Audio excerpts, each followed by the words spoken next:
B squared equals C squared.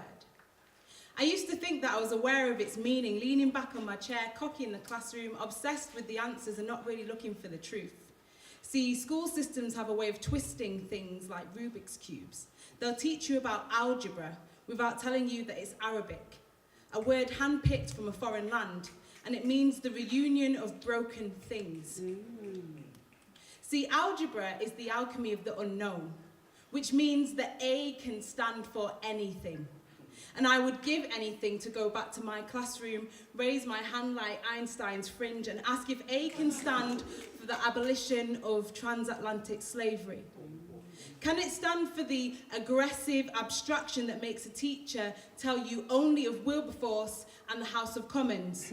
You didn't bother to ask me to show the working out, because to get full marks, surely you'd have to mention the Haitian Revolution, or Harriet Tubman, or the Underground Railroad. Surely, to get full marks, you'd have to mention the bit where Wilberforce had to agree that slaves were property in order to set them free.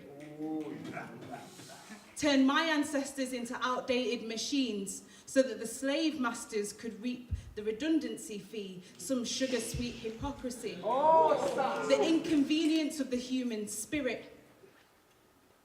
See, A could stand for Aviva, and all those companies we still use today, kick-started by slave money. A could stand for Abraham Lincoln, who only fought against slavery because it was inefficient. Let them be independent so that they can afford their own poverty.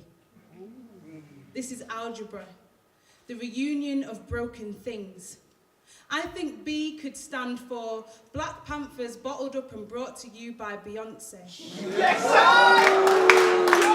now, I haven't got a problem with her tribute per se, but I don't understand why a Super Bowl break has to be the classroom of today, why a pop song is the only way to validate my body, my skin, my past.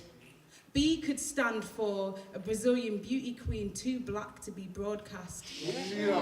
B could stand for Burger King meal given to an assassin with a backdrop of burning black churches. B could stand for bleach creams used to make my race more invisible than it already is. This is algebra, the reunion of broken things. I think C could stand for capitalism, colonialism, coercion, credo, colourlessness, censorship, cultural castrato. All I know is this curriculum is the caesarean section of mass destruction. It will reach into your womb and rip you from your roots, unless you are prepared. A squared plus B squared equals C squared. Some of you might know this as Pythagoras' theorem. Without knowing the meaning of his name, it can translate to destruction is a marketplace.